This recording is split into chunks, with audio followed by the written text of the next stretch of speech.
Learning Russian with the book from the Soviet Union, Day 7. Здравствуйте, как дела сегодня?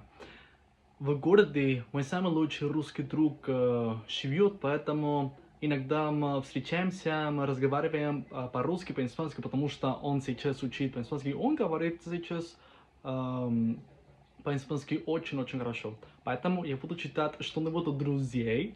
Поехали. В учебнике. Встреча друзей. Здравствуй, Нина. Как давно мы не видели друг друга. Здравствуй, Маша. Как я рада. Ты живешь теперь в Москве? Нет, я живу в селе Образцово. Муж работает там врачом, а я учительная в школе. Приехала в Москву на курсы.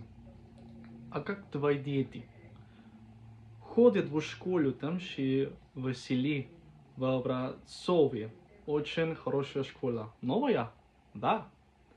Здание в школе новое, но школа работает давно. Старое здание было, конечно, хуже. Новое здание больше, классы.